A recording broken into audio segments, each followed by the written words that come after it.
Roselle. Thank you Hello, for Hannah. joining me. Thank you for inviting me. I'm very happy. I was just telling everyone I wanted to capture the stories because we don't talk enough about what does a person go through when they're going through their immigration process. And I was just telling everyone how much I admire you and your strength to this insanity, which is immigration, especially in the past 2 years. So I wanted to invite you and I wanted you to tell everyone, how's it going? Well, it's not an easy path to, you have to gather a lot of strength that sometimes you don't know where it's coming from, but you have to keep going. It's not an easy ride. It demands, whenever you are feeling like overwhelmed, you have to remember why you chose this journey, because it puts you, it tests you during the process. My family and I have my husband, and we have a now 5-year-old daughter. And when we started this Canada plan, she was like 3 months old. We had just had her. I am Brazilian. We were back in Brazil, and we decided we wanted to raise her in a safer place than Brazil. So we decided to come to Canada. And at first we didn't really know what was needed for us to be here. So we started talking to friends who were living here already.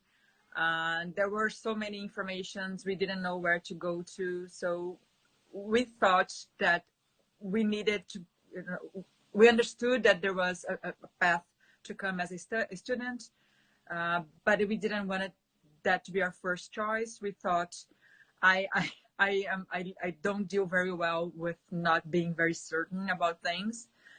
But two things, motherhood and Canada, they taught me you have to be, you don't control things. Things You're happen not in as they charge want at all. to happen. No. So I thought I wouldn't feel secure enough leaving everything behind without having the PR already. So I thought, let's try to get a PR first, and then if we get approved, then we move to Canada. And then we tried some provincial nominee programs. We tried Prince Edward Island. We've tried, we were with Saskatchewan in mind. It didn't happen. It was really frustrating. Do you want to tell them a little bit about what happened? Because your application was ready. Yeah, and then, for Prince Edward Island, I think our profile really didn't make sense to them. The kind of occupations that we had. My husband is a web developer, and I in Brazil I used to work as a journalist. And when you look at their the profile of immigrants they are asking for, it's not what we weren't in a high demand there.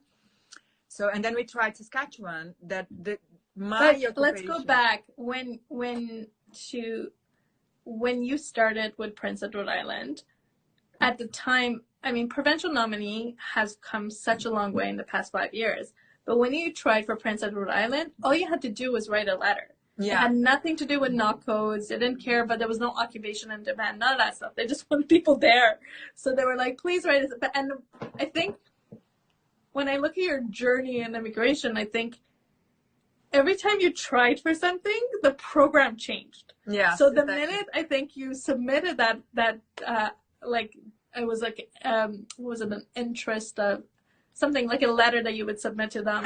Their program changed. I showed you later. It's a letter of interest. That's it. Yes, exactly. And then their program changed, and they became a point system. So that just kind of went the other way. And then with Saskatchewan. Yeah, Saskatchewan, my occupation, because I in Brazil, the kind of jobs I had, I also worked, as a communications specialist. And that job relates to marketing. And then there was a list of high demand occupations in Saskatchewan, which I could apply for.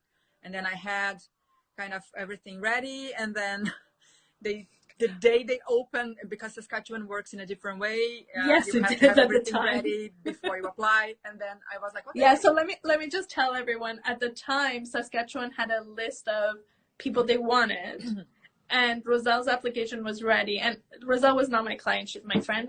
She was never my client. But her application was ready. And then, so the way Saskatchewan worked was you would prepare the application. And the minute it opened, because it would open for such a short time, you would just submit. So the application was ready to go. Everything was good to go.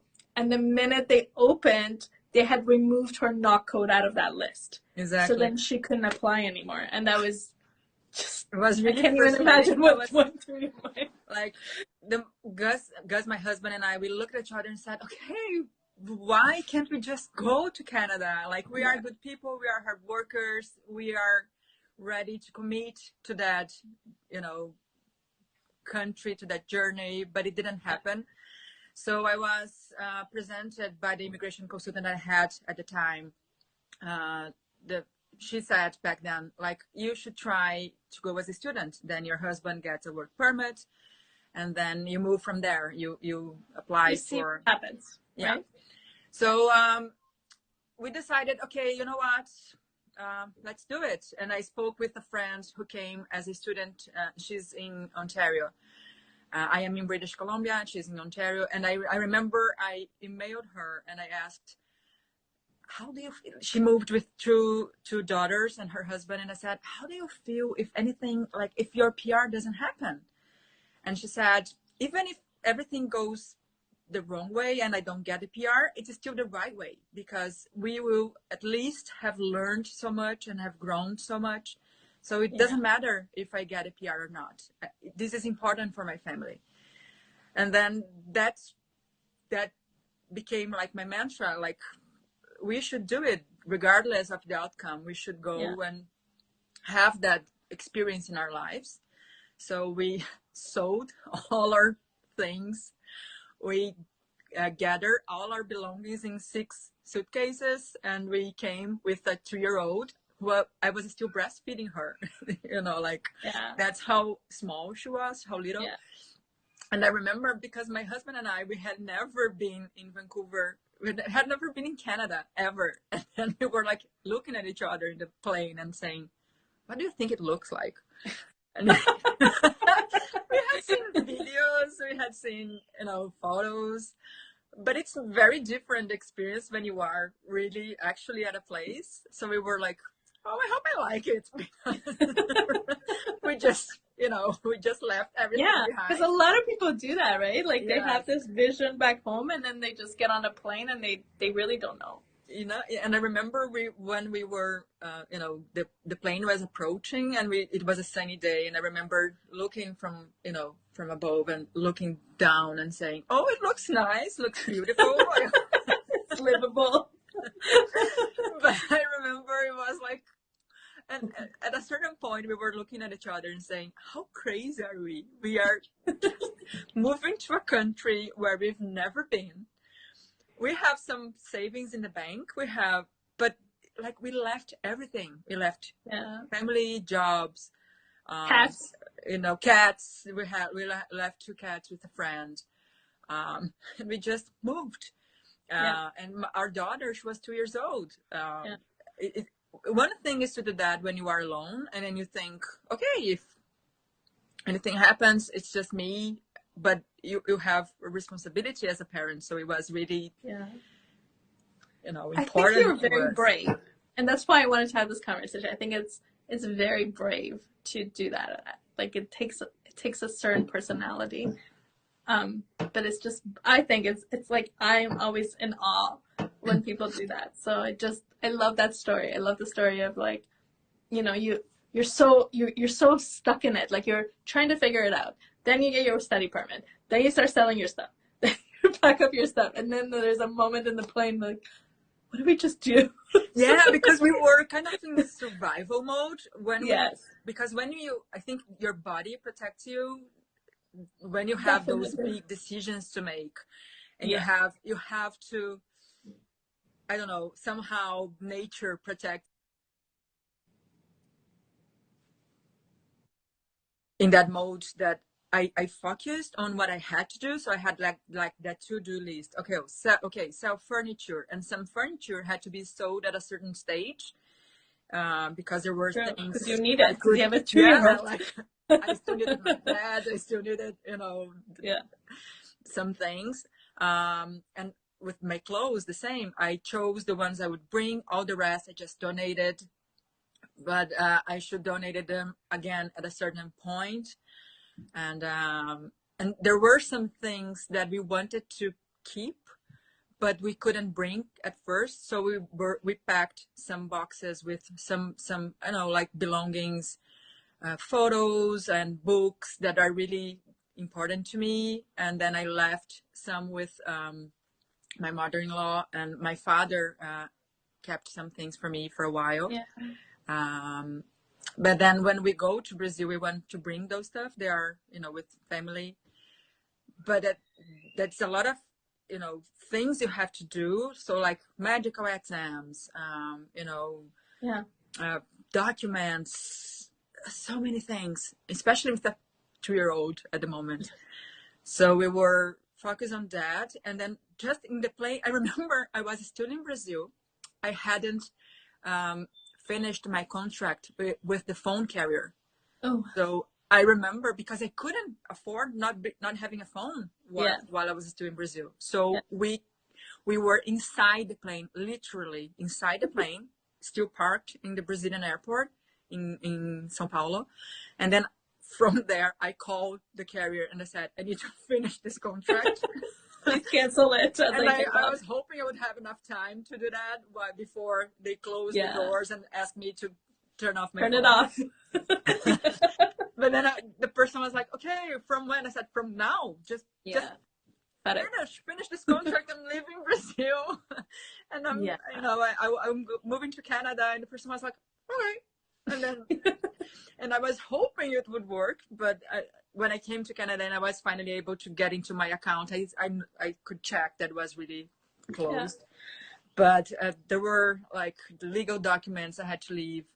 And then when I came, when we were approaching Vancouver, I think all of that overload just went away. We were like, okay, we've done everything we needed. And we were checking the list again inside the plane. And then we thought, okay, so now our new life begins. And we have no idea of what to expect. I know many people come here first. They know. We had rented a place. We had never been. Yeah, let's talk about that, because I think that's really important. I think that's really, really important. And the reason why she couldn't bring her cats, because like in Ontario, the law says that your pets are part of your family. So anywhere you go, you can't bring them. There's no restrictions on your housing. But in BC, that doesn't exist. So finding a house, finding a rental, friendly, pet-friendly rental is a nightmare in British. It was almost impossible. Everything is every time we looked at an ad, it would say no pets, no pets, no pets, and that is for 99% of units available for rent here. They're not pet friendly, and the same like with our daughter, we were like, we cannot afford to live in any place, like. If I didn't have a 2-year-old, maybe I would say, okay, I can live very far, or I can live in a unit that is not that good. But with a child, I had to think of her. So I thought I have to go to a place that is close enough to the college I'm attending, so I can easily, drop her off at daycare or pick her up and, be available. Because I couldn't afford traveling, 2 hours to get to college. Yeah. And also we had to think of like health conditions. I couldn't live in a place that wasn't, livable. It had to be a nice place for that, especially for that child. Yeah. So we had that dilemma in Brazil for a long time. Like, what should we do? Should we?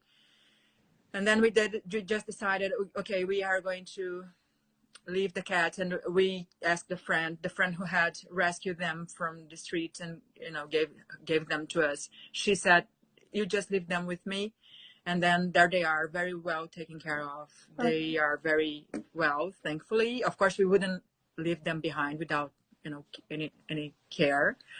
We were very careful to choose the people who would keep them. Yeah, but But still, that it's was hard to something. like separate from your pets because your housing doesn't allow you. Yeah, like I remember we cried so much when we had to take them to that friend's Yeah, house. And yeah. also we did that like on a very Last day. last day because we didn't want to say goodbye to them. Yeah. I But remember. tell me more about your house situation. Yeah, and then How did you? Because I found that really like I learned a lot from you when you came here. So that the housing situation was to me very fascinating because I hadn't met anyone else that had done what you did. Yeah, like because again, especially having our child, we thought it would be better to have our house already rented, an apartment or a house already, there secure when we arrived, because we thought, okay, if you rent an Airbnb and you expect to find a place in 15 days, and if it doesn't happen, it becomes like that snowball that you keep spending more, and then maybe you are getting desperate and you are going to accept something that is not as good as you wanted, because you were just like, okay, I need to get a place. And we thought we should try to get it before we arrive in Canada. Then we hired a company. There are some companies that help you to find a place. So we paid those guys back then $500, and they were, by contract, they would visit 5 places on our behalf and then send videos and photos. And then they would send us every day a lot of ads. We would choose the ones we wanted them to visit. We asked them to visit 3 places. The first one was a really cute laneway, and the good thing is the guys were super honest with us. The guy who was there, he said, I would never live here. It's so tiny.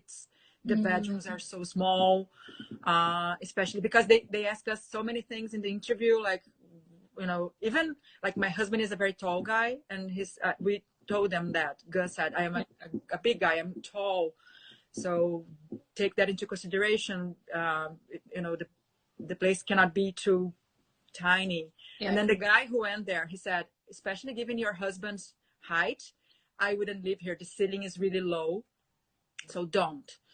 The second place he visited, it was ground floor here in Richmond. We live in Richmond, that is just beside Vancouver. And he went there, and the photos were amazing. But when the guy went there, he said, oh, those photos have nothing to do with the actual place. Wow. The place is like, it's dirty. No, those photos, they are either very well photoshopped or they are very old. So I wouldn't live here either. And then we were like, oh my goodness, how are we going to do that? It's hard enough to be asking someone else to do that for you. Yeah. And then finally they went to this place in South Vancouver, and they went there and they said, okay, I think I found your place. If you don't want it, I want it because it's really nice. And thankfully it was a nice apartment. It was, an old building, but it was close enough to everything we needed, good public transportation. But again, it's such a big commitment. We signed a contract to live in a place we had never, ever been. That's intense. But at the same time, like, I think things have changed a little bit in Vancouver, but at that time, I remember how competitive it was to find a place. Like, it was insane. Yeah. And again, we rented a place that wasn't furnished. Yes. So we had to. I remember the IKEA trip. We have to purchase everything. Like, I can't. We spent the first 4 days. A friend of my husband lives in Vancouver. He said, "Okay, guys, before you go to your apartment, you stay with us." So we stay with them for 4 days, and we use those 4 days to go to IKEA and purchase everything. I remember going to IKEA and say, "We don't have forks. We don't have a mattress. We don't have a sofa. We don't have glasses. We don't have anything. You don't have dishes. You don't have And it's also funny because, and then we asked them to deliver everything on the day that we were supposed to move in. And finally, and thankfully it worked. So we were there when the guys came with the bed, with the mattress. So we had the basic to start. Yeah. But I remember our first meal in the apartment was a bag of chips because we had like, nothing to cook. And then it wasn't until the following day that we went to do grocery shopping. Well, you have to tell them about the grocery. I always tell that I have never forgotten. To everyone. The first time we went to a Safeway. For those who don't live in Canada yet, Safeway is a grocery, a supermarket chain that has everything. Has everything here in Canada. So we went there and we spent like 5 hours because we didn't know the brands. There are some brands that you find in Brazil, like Unilever stuff, like you find Colgate for toothbrush. But there were so many other things like toilet paper. Which one is the good one? That's so basics, but so difficult. And the meat, the meat cuts, they are not what we have in Brazil. Everything is different. And I remember us opening Google Translate on our phones and trying to understand like what this meat is. Like it doesn't matter how well we speak English. It's a different world that you don't know how to navigate in for a while. And we were like, for everything, the laundry detergent, the toilet paper, the fruits, everything. We didn't know the prices. Is this a good price? Is this expensive? Yes. Like it takes a while to understand where you are standing. And and that showed me another thing. We went to the bank to open an account. We had no idea of how things worked in the financial system in Canada. And I remember, when I left the bank branch, I remember we signed a lot of papers there. And I remember joking with my husband. I said, maybe I just signed a contract saying I'm going to give my daughter to them. And I have no idea because I was so overwhelmed with all that information, and Gus just laughed, and we were like, for many times, we were kind of overwhelmed, but in other moments, we were just laughing and saying, okay, let's let it go. What's next? What's next? Because everything is new, like getting, choosing your phone carrier. Okay, should I go with Rogers? Should I go with Telos? Should I go with Fido? Should I go with Virgin? You don't know anything. And then you ask people their opinion. Sometimes if you ask me why did I choose Fido, which is mine, I would say someone told me it was their carrier. I just chose it. I have no idea if there's a better one. I just stuck with it. And I'm okay, it works well. I keep it. Yeah. And you turn on the television, you don't know anyone.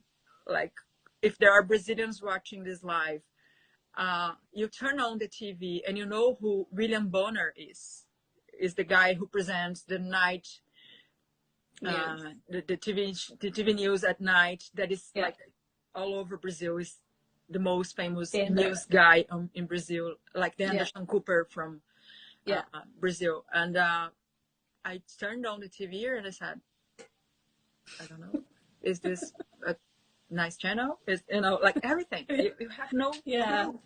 And I always think that getting the PR is demanding and it's stressful, but the PR is only a document. Yes. And it's one of these tasks that you just went through. Exactly. It is a document that makes a difference, of course, but that is so much more than getting the PR. Is adjusting to a complete new life. I remember also the housing, besides finding the apartment being hard enough from a distance, the houses are different here. In Brazil, you don't have basements for rent.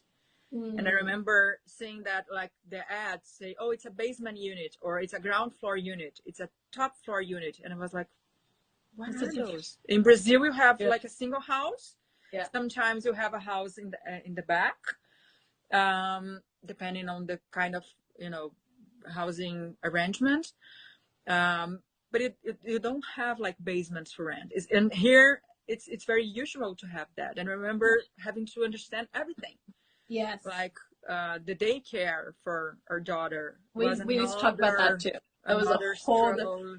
Like I remember you just telling me like how, like, and I come from Toronto and I worked in the childcare industry when I was younger, and like daycare is very easy in Toronto. You just go find one and you put your kid through it. And then you were like, oh no, there's 2-year waiting lists here. Exactly. It's like, what? But you pay, it's private. You're like, oh yeah, no, you pay, and you pay a lot, but still you can't find it.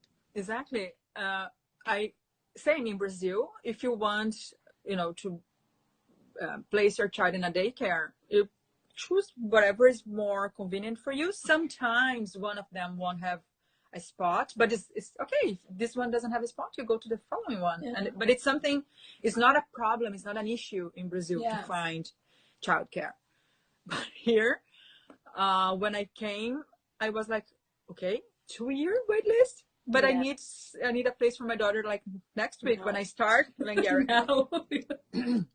So for a long time, my husband couldn't work because I had to go to college, and we had to have someone watching, looking after a child. So it took us 4 months to get a place, and in the beginning it was a part-time place, so we didn't have daycare on Thursdays and Fridays. So we managed our schedule in a way that my husband on those days, he wouldn't start working until I got home back from college.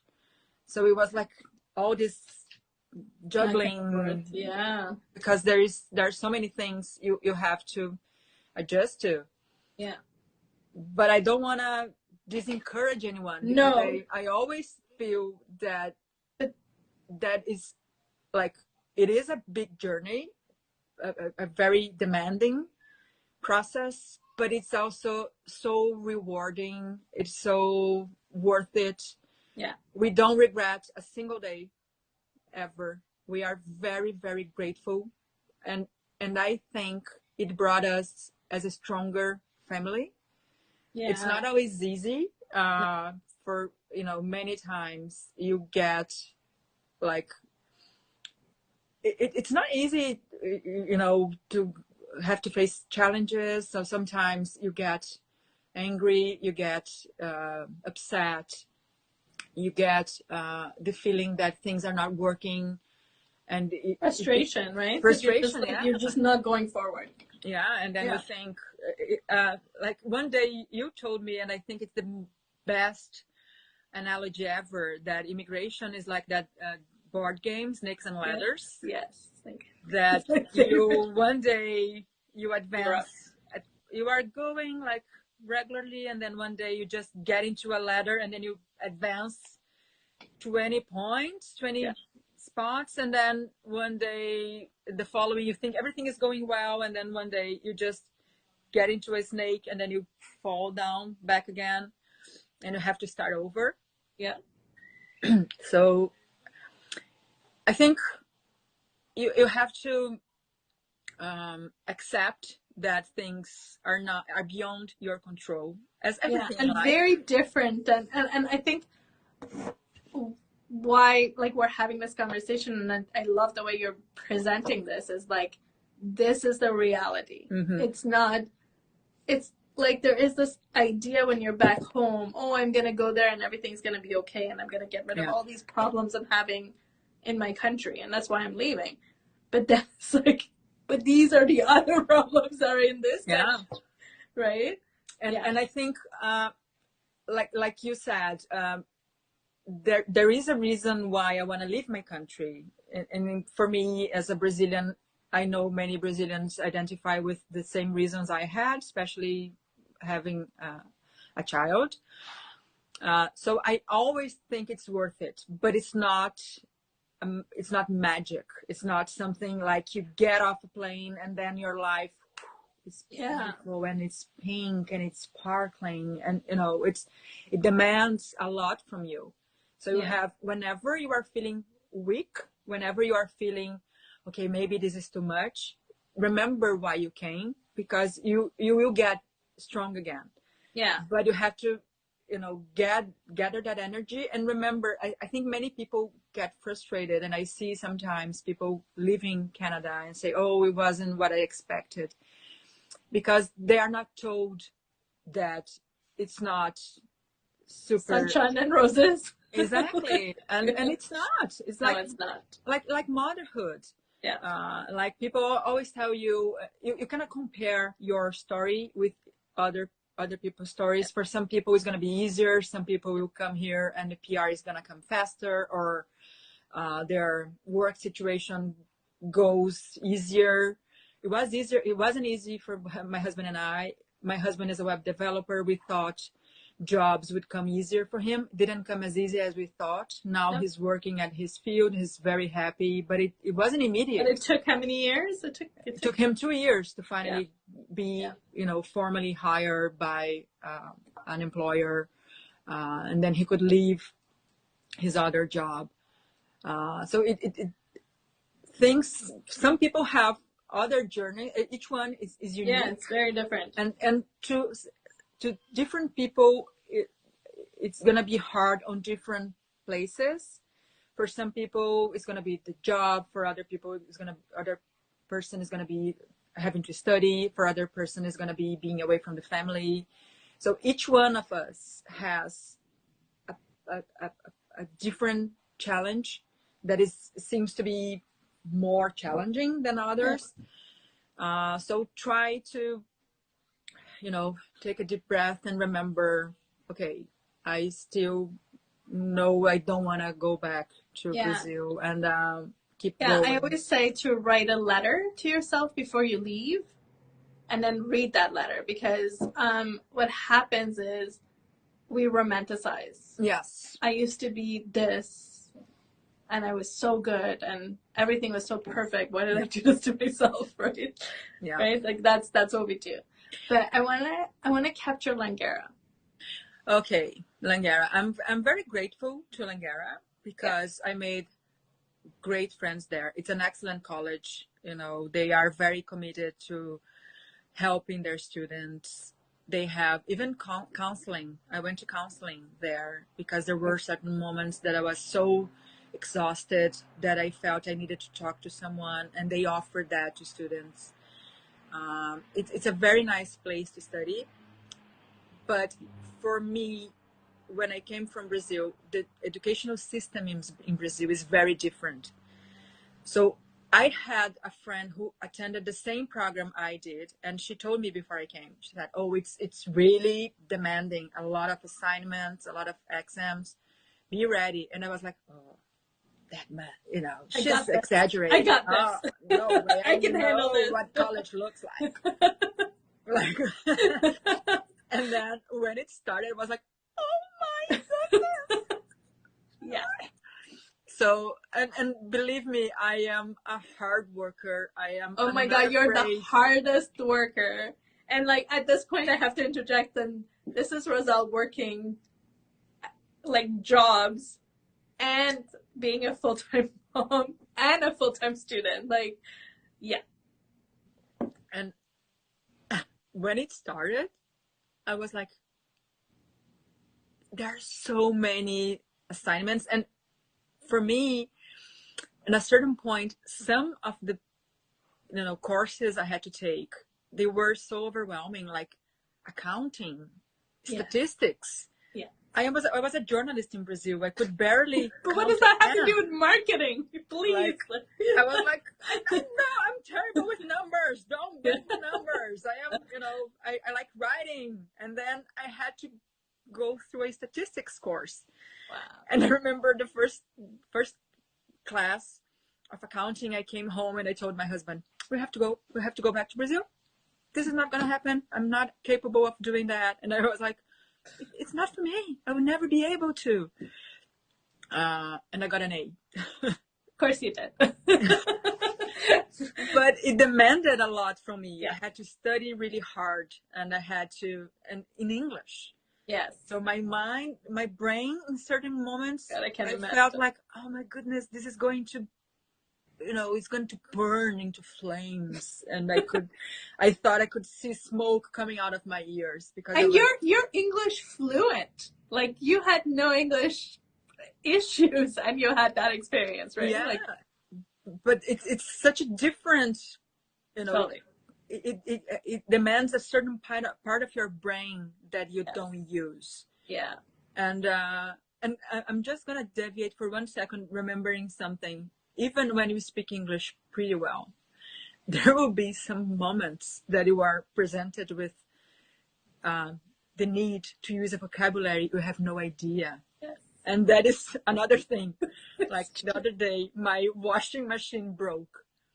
I had no idea how to explain to the technician certain things about, like, I didn't know how to call a gasket. For me, it was like, oh, that rubber thing. And the guy said, oh, the gasket. And I was like, I have no idea. Sure, if you say so. If you say so. For me, it's a rubber thing around the door. Yeah. And then when you go to the doctor, and sometimes you have no idea how to explain certain things in English because it's a vocabulary that you don't use on a regular basis. Yeah. And it's very specific. So sometimes I have to say, okay, I need 1 second. Then I get my phone, and then I use translate and say, okay, it's this, because, and I know I'm proficient, but it's not a vocabulary that you use. No. So I had the same experience moving from Canada to Australia. Like, I would come home from work and I would pass out at 4 p.m. because my brain was overloaded. And I was like, I understand every word of your sentence, but your sentence makes no sense to me. And we're both speaking English, like, so I totally get it. Like, I remember sitting in a meeting with people talking about, like, even just the idea. So it was Christmas and everybody was like, we're going to go to the beach and Barbie. And all I could picture was a giant Barbie, like a Barbie doll on a beach. And I was like, why are these people bringing Barbies to the beach? And they just cut the words. So they were looking at barbecues. Like, they were talking about barbecues. And I was thinking Barbie doll. Like, I was so confused. Anyway, I get it. Bought a Barbie doll. I know, that's all I was picturing. My daughter would love these Barbies. Yeah. Like, I was like, why would we Barbie on the beach? But yeah, coming back, like this, I had to learn. And I remember in my accounting class, the teacher was telling us about, she was using certain terms that I was so confused. And then I had to translate them all. And then they made sense to me, because then I was like, oh, okay. I know what an asset is. I know what a passive is. Because for me, those were words that I knew what they meant in Portuguese, although I wasn't someone that had accounting knowledge. I know what they are. Yeah. But it happens, and it is more challenging when this is not your first language. You are having to learn something new, and it's in a different language, in a different country, with a different weather. Everything is different. The culture is different. Like, we are Brazilians. Brazilians are huggers. Brazilians are kissers. And I remember my husband, the first time he was introduced to a woman, he was like, oh, and then he came to kiss her on the cheeks like Brazilians do. And the woman was like, oh. And he was like, oh, sorry, I didn't mean to offend you. I'm sorry. I'm a newcomer. I'm still getting used to that. I remember the teacher at the daycare telling me, oh, your daughter, she's too touchy. She grabs other children. She wants to hug them. And some of the children don't like it. And I had to tell the teacher, I'm sorry, I'm going to talk to her, but she's a Brazilian. And that's, cultural thing. That's a cultural thing. Yeah. So I remember, again, the bus. I didn't know, because in Brazil, when you want to take the bus, you have to, you make a signal with your arm, like you call the bus. If you don't do that, the bus doesn't stop for you. And so in the beginning, I was like doing that all the time here until someone told me, oh no, here you don't have to. They stop. They stop for you.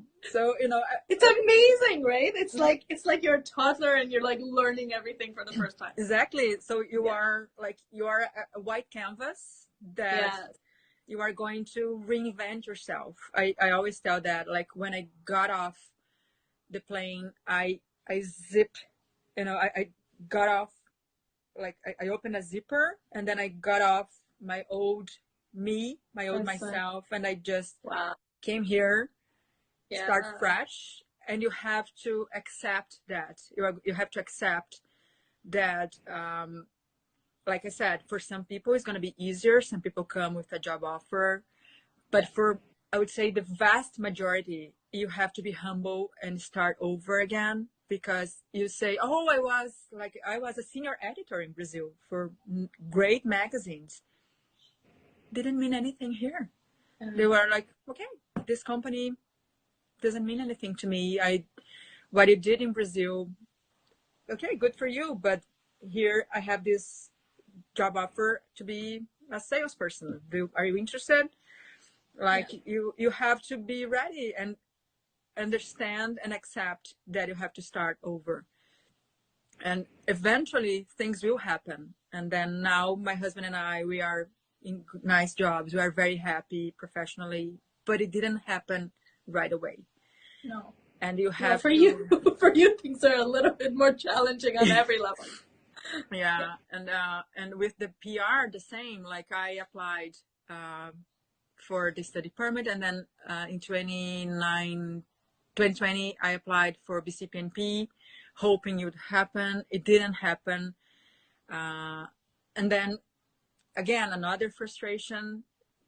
But then last year, the government opened that TR to PR program that was specific because they wanted to increase immigration numbers during the pandemic. So I was like, okay, another opportunity open. And then I applied for that, and now I'm waiting.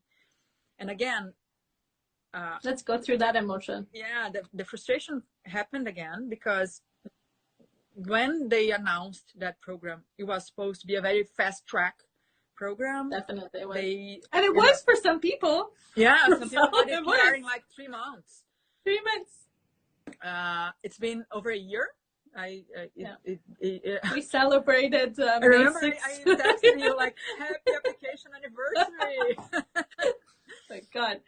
I can't believe it went by this fast. Like, it feels very slow and very fast at the same time. Yeah, so it's been 1 year and a few days. I had my moments that I was extremely anxious, because at the beginning, as I thought that it would happen very fast, I was expecting that. Yeah. But then it didn't happen, and for a while I was very angry, very frustrated. In the middle of all these sentiments, my father got sick in Brazil, and then I'm sorry. We had an issue with Olivia's visa, that she couldn't leave the country and come back. So I didn't want to, in the middle of the pandemic, leave my daughter here and go to Brazil, risking not be able to come back because they were closing the borders. There was so many challenges to come back. I didn't go to Brazil. And then my father passed away. And, so many mixed feelings among everything, on top of everything. So I had my moments of being very frustrated, thinking, maybe I'm not strong enough to go through this. Maybe I should give up. I even consider, should I go back to Brazil? And there were moments where and I was like, don't even go there, lady. Like, no. Yeah, because it's not easy. It's not. It's not easy. But then now I just understood. Well, and also, I don't think the pandemic made anything easier. Like, the past 2 years have just been really rough, on top of all of the ladder and snake game that we're playing with immigration, right? Yeah. So, and at the end, I just, for some reason, my acceptance grew, and now I am like more comfortable. I think it's not always easy. It's not always that I'm calm. There are some moments that I'm really, really anxious, and I wanted that to happen faster. But I accepted that it's not in my hands. I've done everything I could, and I've done everything right. Like, I know I was, like, all the check boxes for this program, I know I checked them because I got everything they needed. All the pre-requirements, I fulfilled them. Your application's perfect. Yeah, everything. I know it's there. There was no reason. There was no problem with it. I know there is nothing wrong. I know. No, and they didn't ask for much to be changed or like whatever. Yeah. And these applications were rushed, so there was a lot of stuff wrong with them. Yeah, I know everything is perfect with my application. I just have to understand that things are moving on a different pace, and I have to very, very, very remember that. slow. And whenever I'm getting too stressed, yeah, I bring like my reality data back, and I think, okay, I know it's nothing wrong. I like that yoga mantra that you accept, and you, what is in English? You accept, you surrender, and you trust. And like, I trust that things are going to happen. It's not, like I said, it's not easy because the PR, although it doesn't guarantee you're going to be happy and you're going to succeed in your journey, it gives you more choices, gives you peace of mind. Right? Yeah, gives you peace of mind. Stability. That you know things are okay, that you can stay. But like, it makes a difference. So I just decided to keep going. Okay, I know it's gonna happen at a certain point. I don't know. I think getting old. I think we decided the vacation to Victoria when it was sunny. In March. I took my first vacation period in over 4 years. Actually over 5, because I was, after I had my daughter, I had no vacation. So I think it helped me to realize there are so many more important things, like the time I spend with my family, taking care of myself, taking care of my family, and seeing friends and enjoying this beautiful country. Being a PR, it's important to a certain part, but doesn't make your journey less important or beautiful while you don't have it. Yeah. So I just decided, live every day, and it will happen. Because I know. Can we talk about the boiling milk analogy? Because I love it, and we use it all the time. Yeah, like there is. My husband told me that one day, like, when I remember my mom when I was a child. I remember my mom too. We wouldn't use like microwave. We would heat the milk on the stove. She would turn on the stove, and then you would boil the milk there. And whenever, she was always looking, waiting for it to boil. And then for 1 second, she would do something else. And that's when it was, then it would boil and then pour over. And this, I always remember the smell of that burnt milk. Yes, me too. It's very characteristic. Yeah. And then I always heard her like, oh, again, And then one day, Gus and I were talking, and he said, that the milk always boils when you are not looking.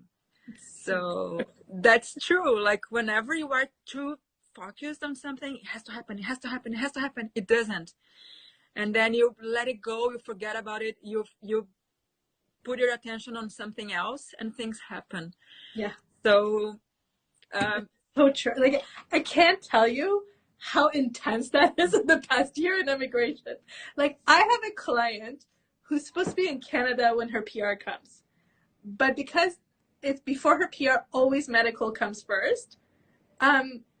She really wanted to go to this wedding, and I was like, just go. the minute that the medical comes, you come back though.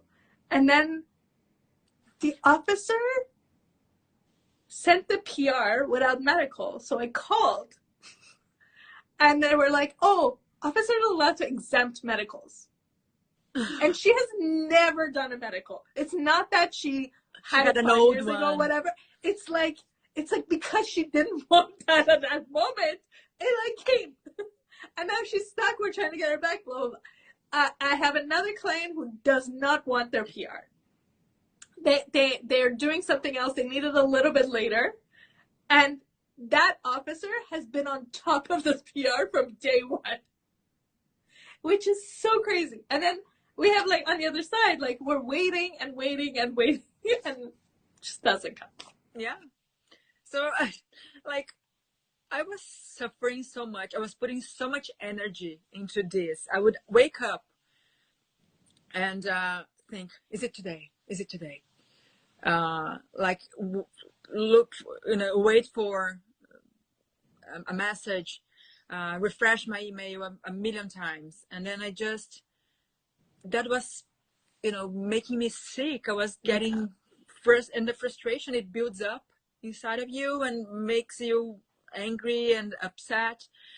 And then I think that's when I traveled, and I remember I told you, they had asked me for a Canadian police certificate that comes through so mail, rare. because the Brazilian one you get immediately, like you just get on the federal police website, you get your information, and then you download it immediately and just translate and send to the Canadian government. But the Canadian one, you have to go to an actual RCMP office, get your fingerprints, and then they send you by mail.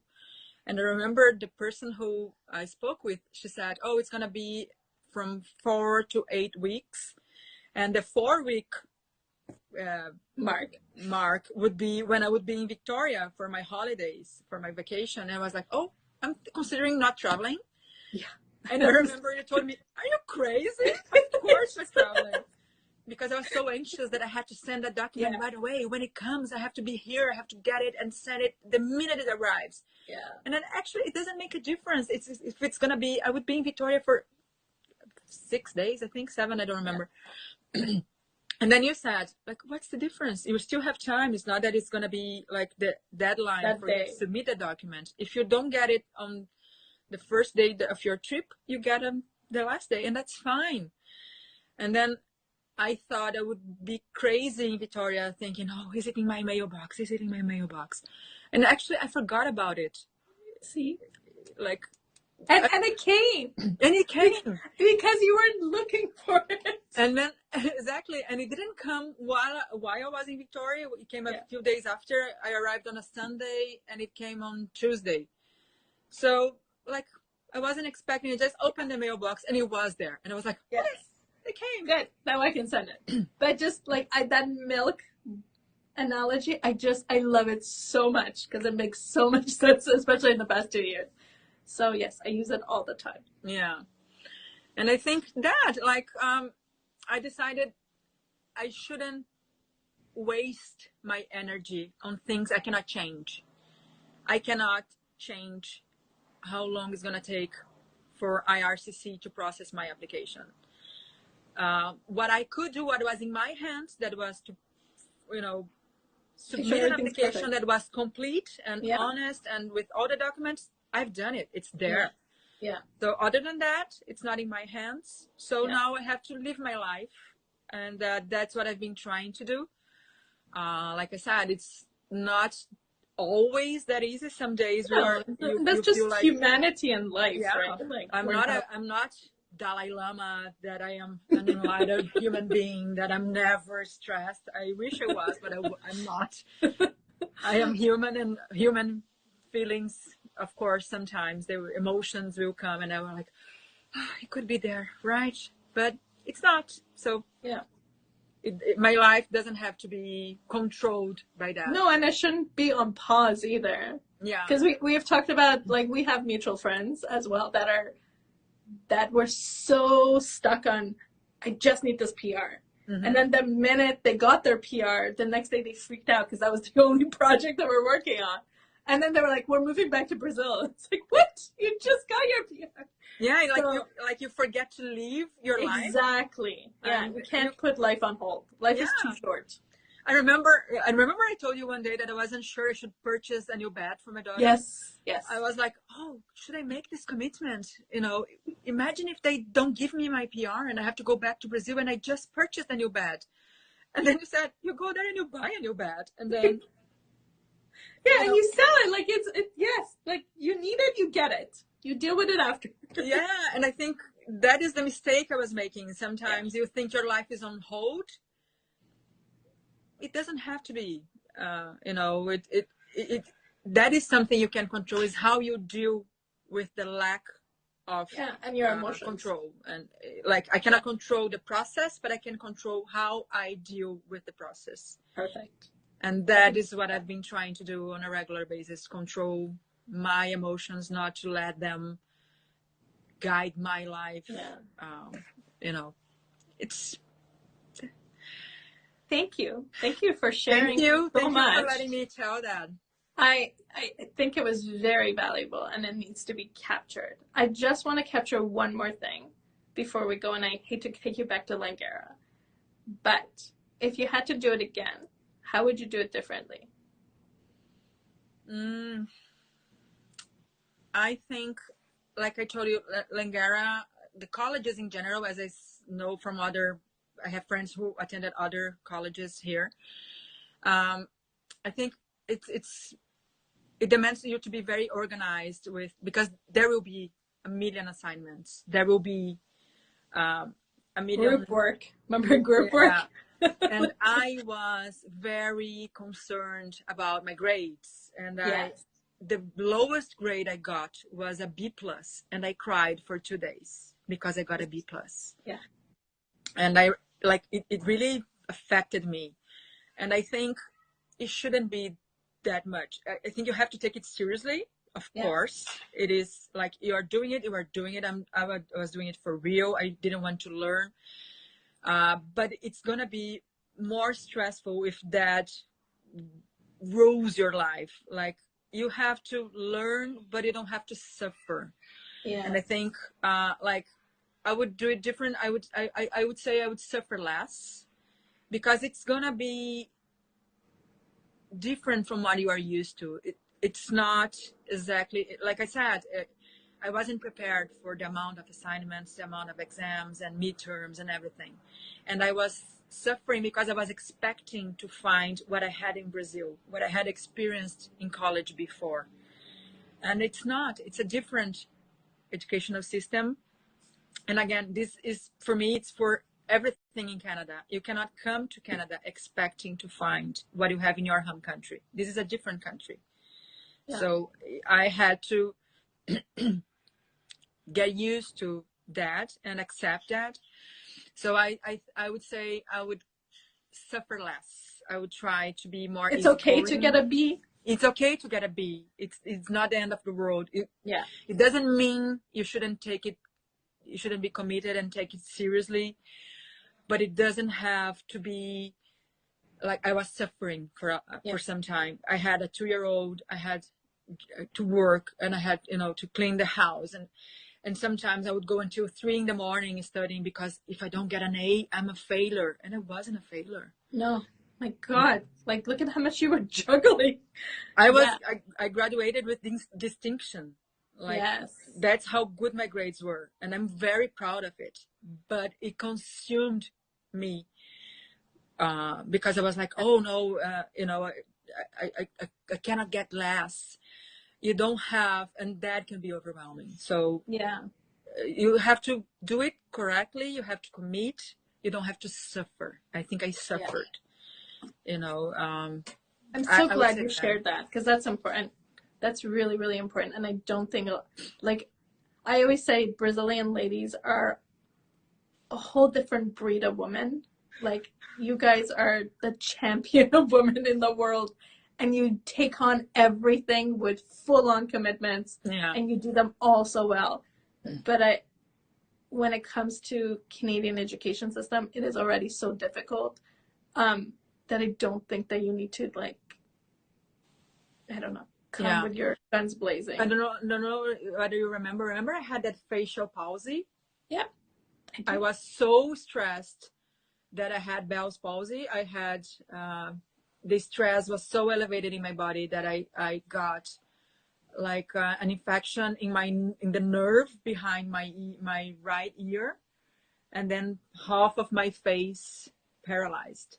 And I was for almost a month. I couldn't close my eye. I had to like close it manually. My mouth was like falling. I couldn't move. That wouldn't move. I went to the hospital thinking I had a stroke, and it wasn't. It was a Bell's palsy.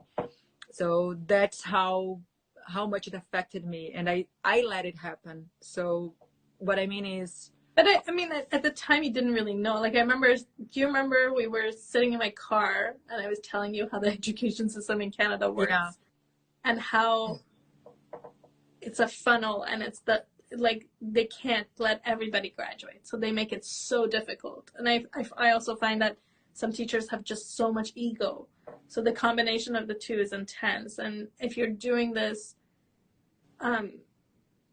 with PR in mind, you don't need to hit those like A's, because they're so difficult to get already, right? They're already challenging for anyone trying to get an A in the higher education system. Yeah, and I think, like I said, I believe in doing things correctly. So I came here to study, and I did study, and I wanted to learn. I wanted to use that to my career here. It was important to me. But I was like, oh, if I don't get straight A's, I am a failure. And like you said, getting those high grades, it's really hard. So it doesn't mean you have to fail. It doesn't mean you're a failure if you get a B. Exactly. Getting a B is okay. Getting a B is still a huge achievement in the system. And especially given that we are studying in a different language. Like in a different culture. At a different age group, right? Like you already are coming in as a professional. Yeah. Right? If you come with children, you have other things to worry about. And you are like adjusting to a new life, to a new country, to a new job, to everything like you were just discussing. And it's like when I was 20 graduating for the first time in Brazil, I had only that to worry about. Yeah. When I came to Canada at 40 with so many other things to worry about. Yeah. I didn't have to put so much, heaviness into those grades. Yeah. So I say I didn't have to experience that, and I think my face never came back to normal. You look gorgeous, lady. You're Thank you, but I think look, when I smile, I feel that it's still a bit crooked. But it's okay. That's what I carry. But these are like the challenges of immigration we don't discuss, right? These are like swept under the rug. Like, what is the cost of all of this, right? Yeah. So and I'm so glad you're sharing all of it. Yeah, and I think also like we shouldn't put so much on ourselves. It's okay to feel overwhelmed by so many different things. You don't have to be strong all the time. You don't have to feel, oh, I got it for everything. Yes. Because we don't. We are arriving. Everything We're not in control. New. We are out of control. It is hard. But I feel we put so much expectation on ourselves, like, oh, how can I not know how things work? But I prepared so much. It doesn't matter how much you prepared. It's always very different when you are here for real. Yes. And it's okay to feel, that is all of it. The all joys the and then it's okay like to dips, feel them. right? It's okay to have the ups and downs. It's okay to be very happy in one day and be very upset on the following. It's part of the process. Yeah. And I think we are always expecting like, oh, I cannot be weak. Like if like it's not a weakness. It's true. It's not a weakness at all. It's human. No. Yes. But we always think, oh, but I made this commitment. I have to, be always strong. It's not. It's, ups and downs, ups and downs, ups and downs. Life is like that. You are not always happy. You are not always, living in a... No, even if you lived in your own country, you wouldn't have it, Exactly. right? So it's just part of the journey. Why does this has to be perfect? It's not. Yeah. I have some questions for you. Okay. So there's a lot of thank yous, and thank you for sharing all of this. Thank you for listening. And then I have a question that says, Roselle, in your opinion, do you think the newcomer support to surrender, as you mentioned in this chat, to entry-level jobs or even jobs out of your profession field, or keep strong in your search and find the targeted industry or career? That's a very good question. I would say the problem with trying to go directly to your field of career is that many employers, they want you to have a Canadian experience. And that is very hard to get already in a certain level. I was talking to my landlord this week. He came here to change our fridge. And we were discussing exactly that. He came to Canada 4 years ago, and he was asking us about our jobs. And we said, oh, we finally have jobs in nice fields. And he said, well, when I came to Canada 40 years ago, it was a problem because no one wanted to give me a chance. They wanted a Canadian experience, but no one gave me an opportunity. So how can you get a Canadian experience if no one gives you an opportunity? So I would say go for the entry level when you arrive, because I think it helps you in many ways. It helps you to improve your English, helps you to get some money, helps you to get references, because if you work well and you apply for references, they work very well here in Canada. That is something we are not very used to in Brazil, but here in Canada, they call your references to ask about you. That is a thing they do here. Canadian employers do that. So if you do a good job and you apply for a better job later, the hiring person that calls your previous boss and gets a nice reference, that makes a difference to hire you. And also shows employers that you have, like I said, Canadian experience, that you know how things work here, how the job market is here. I would say go. It doesn't mean you have to give up. You can keep looking for. That's what I did. That's what my husband did. My husband was working at a Starbucks. He's a senior web developer, and he was working at Starbucks, making coffee and cleaning the store. And he was doing as a freelance web development jobs, and then he got hired, and then he could leave Starbucks. He was always looking for, but he was working at Starbucks. That money made a difference because remember, when you are here, if you have Brazilian savings, I'm saying Brazil because that's my country, but if you have savings from your home country, spending that amount in Canadian dollars makes it's much bigger. Yeah. So it helped us in a lot of ways, and I also think helps you to make connections also, because sometimes it's at work that someone that says, oh, like my brother is a web developer in a company. I should introduce you guys. Like opens doors for you. And again, I would say Brazilians, because that's again my reality. We have that mindset that entry-level jobs are less important. They're not. They're jobs as any other job. Of course, you don't have to accommodate yourself and think you cannot go beyond, but they're not less. They're just a job. And you learn a lot, because you learn a lot about the culture, about exactly. Like I grew up here since I was 10. I've been here, and when I moved to Vancouver, I decided to work at Winners.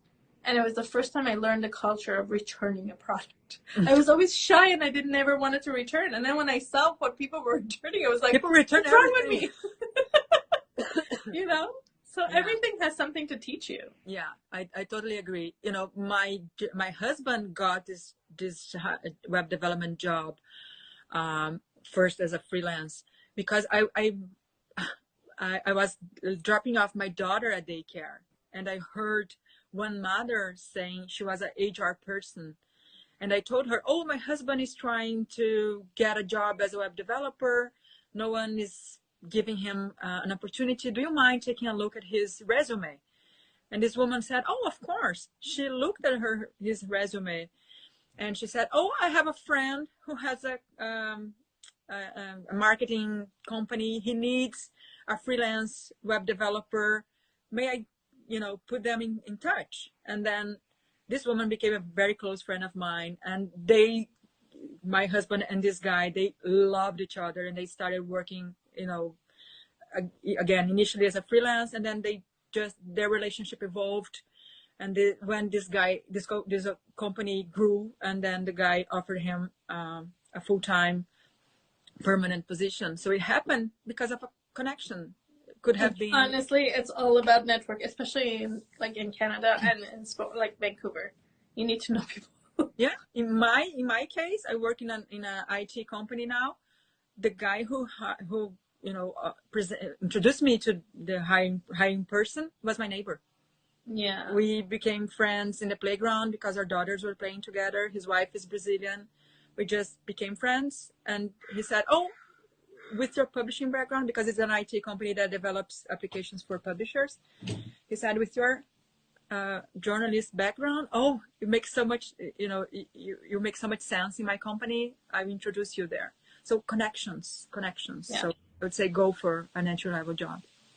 Perfect. Anything else? Any wisdom you want to? Keep going. Yeah. Don't give up. Whenever you need, like I said, don't demand too much from yourself, and reach out to friends. Friends are build a support network here. Make friends. Tell people you need help if you need. You don't have to be strong all the time. You don't have to pretend you are strong when you are not feeling. Ask for help. Ask for support. Open your heart and say, it's hard for me. I need a friend today. Can I meet you? Can I go for coffee? Can we at least, I don't know, chat on the phone? Yes.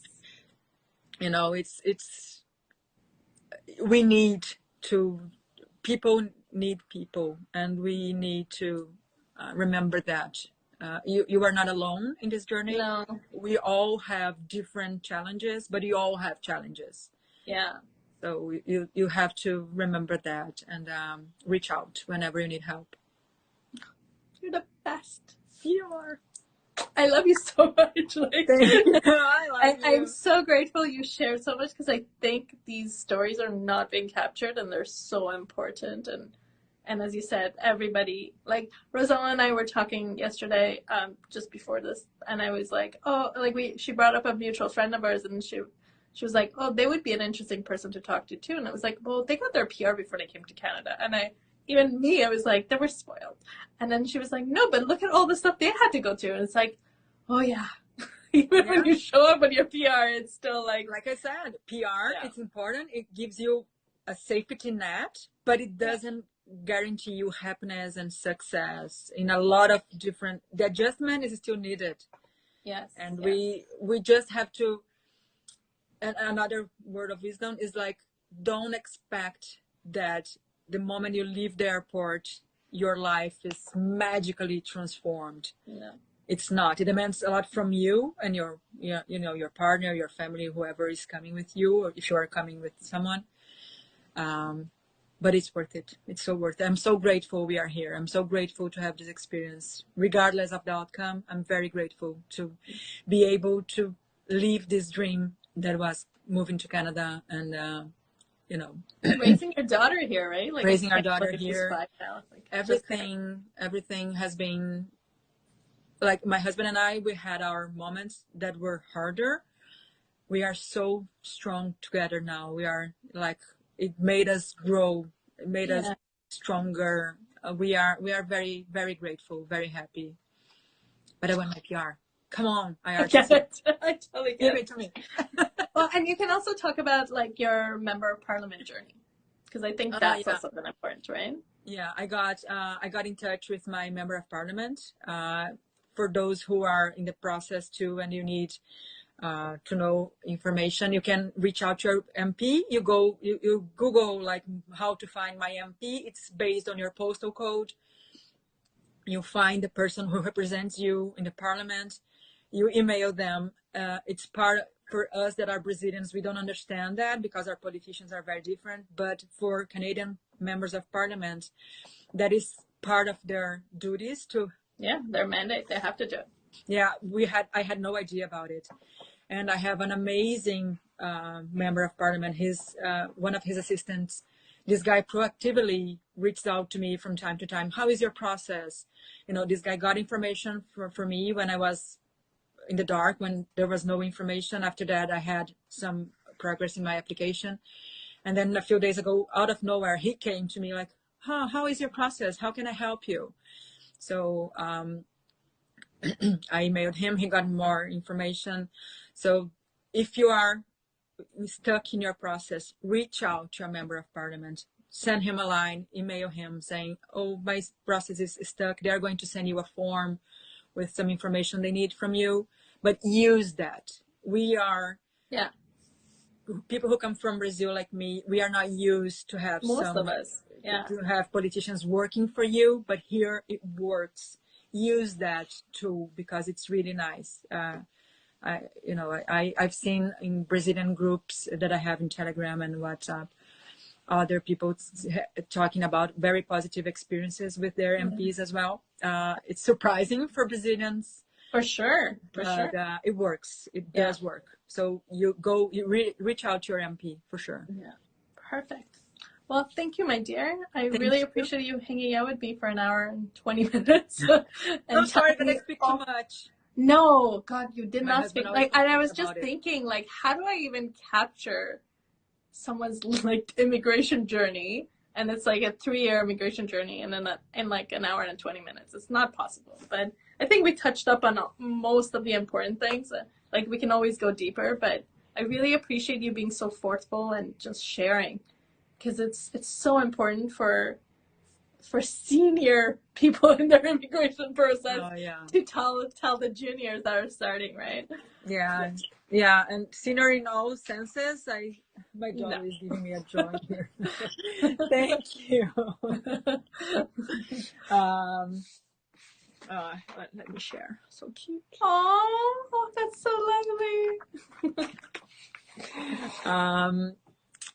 lovely. Especially if you are immigrating like me. I was over 40 years old, and we sometimes think, oh, I'm too old to start all over again. No, we are not. We are not too old to start. Don't put yourself down, Oh yeah, or limit yourself. It's always time to start over. If you have the wish to start over, you do. I've changed completely my life after becoming 40, and I couldn't be happier with doing that. You don't have to feel, oh no, it's too much. It's not. Just go. Just go for it. Perfect. Well, thank you. And thank you. I will share this online and more people can enjoy it. Okay. Thank you very much. Thank you for the opportunity. Oh, always. Okay. Bye for now. Bye-bye. I don't know how to do this. Me too. God, Sorry.